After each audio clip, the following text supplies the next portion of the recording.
जिन खोजा तिन पाइया गहरे पानी पैठ, मैं बपुरा बोडन डरा रहा किनारे बैठ।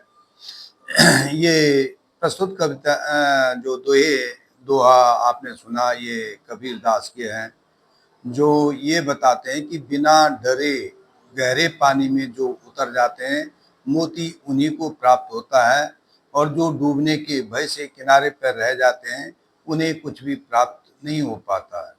भावार्थ यह है कि कर्म करने से जिसने मन चुराया, उसको कोई भी कुछ भी वस्तु प्राप्त नहीं हो सकती, जबकि कर्म को जिसने अपना हथियार बनाया, वही सब कुछ प्राप्त कर सकता है। कर्म पद चतुष्टय। सनातन प्रेमियों, श्रोताओं, दर्शकों और साहित्य प्रेमियों को साहित्यिक सचेतना की ओर से राय सिंह भंडारी द्वारा हार्दिक अभिनंदन। हम आपके सामने नित्य नई प्रस्तुति लेकर के उपस्थित हुए हैं।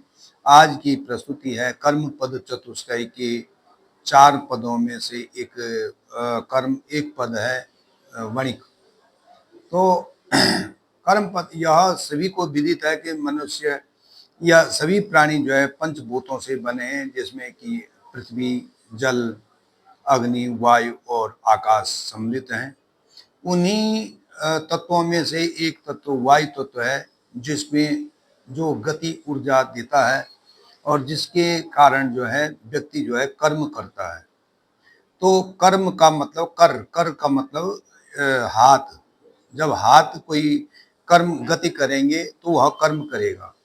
तो इन्हीं कर्मों को जो है इन्हीं के जो पद पर ये लोग रहते हैं, उन्हीं को जैसे शूद्र कृषक करेगा, कृषक बनेगा, वैश्य वणिक बनेगा, व्यापारी, क्षत्रिय सेवक और ब्राह्मण जो है नेतृत्व करेगा। तो ये जो अभी आपको हमने वर्ण बताए, वो वर्ण कोई जाति से मतलब नहीं है, उनके कर्म के ऊपर मतलब, कर्म से मतलब जो जैसे काम करेगा वैसे उसका वर्ण होगा।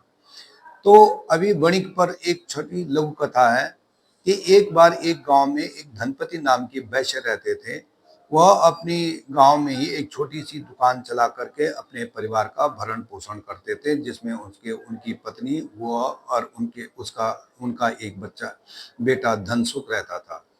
तो अपनी छोटी सी कमाई के बावजूद जो है बेटे को उन्होंने पढ़ने लिखने के लिए स्कूल भेजा, लेकिन बच्चे की पढ़ने में रुचि नहीं थी। तो पिताजी उसको समझाते थे, बेटा अपना व्यवसाय ही सबसे सुंदर है, कभी नौकरी मत करना, और व्यवसाय से आप छोटा सा धंधा करोगे तो आप धीरे धीरे करके ऊपर बढ़ते रहोगे। लेकिन बच्चा तब छोटा सा था, ये समझता नहीं था, पिताजी की भाषा नहीं समझता था। तो धीरे धीरे करके वक्त गुजरता गया, और एक दिन जो है धनपति जी की अंतिम घड़ी आ गई। तो उन्होंने अपने पत्नी को बुलाया और कहा, जब धनसुख पे कोई जब बड़ी विपत्ति आ जाए, जब कोई राह न मिले, तो अभी तो मेरी बात नहीं मान रहा, जब कोई राह नहीं मिले तो ये कुंजी जो है उसके हाथ में सौंप देना। उसके बाद वो धनपति जी चले गए। धनसुख के पास जब परिवार का उत्तरदायित्व आ गया, तो वह अपने काम करने के स्थान पर शहर चला गया। शहर में चकाचौंध देखा उसने, लेकिन वहाँ पे खाने और रहने के प्रबंध उसको स्वयं को करना पड़ा। तो उसने गांव के एक मित्र ने उसको एक कंपनी में लगा दिया। कंपनी में उसको हेल्पर का काम दिया गया, जिसमें माल ढुलाई और उतराई करनी थी।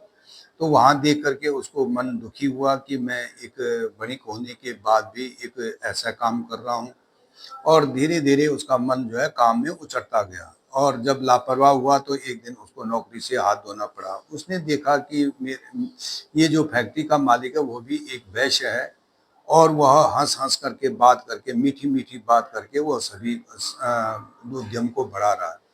वह नौकरी छोड़ करके घर आया तो अपनी माँ, वो हताश निराश था। तो उसकी माँ ने जब उसको देखा तो उसको कुंजी की दी। जब उसने उस कुंजी से एक बक्से को खोला तो उसमें कुछ पर्याप्त धन मिला, जो उसकी आशा से अनुरूप अधिक था। तो उसने जल्दी से एक वाहन खरीदा और शहर से कम कम दाम पे माल खरीद करके और ज़्यादा दाम पे गाँव को बेचने लगा। धीरे-धीरे कि उसने आरा मशीन खरीद ली, तो लाभ होता गया। उसके बाद एक उसने संगमरमर की कंपनी खोल दी और ऐसे करके विदेशों में बढ़ने लगा और वहाँ एक छोटा-सा व्यापारी से व्यवसायी होकर के एक बड़ा उद्यमी बनने लगा। तो इस प्रकार से वो जो वणिक का जो कर्म पथ था वह अपने कर्म पथ पर पूरी तरह से सही उतरा। तो इस कहानी से आपको ये शिक्षा मिली होगी कि वाणी के द्वारा जो मन से जो वाणी निकलती है उससे कितना प्रभाव पड़ता है कि जो कि मनुष्य जो है नीचे से लेकर के ऊपर तक पहुंच जाता है। धन्यवाद। राय सिंह भंडारी, गुड़गांव।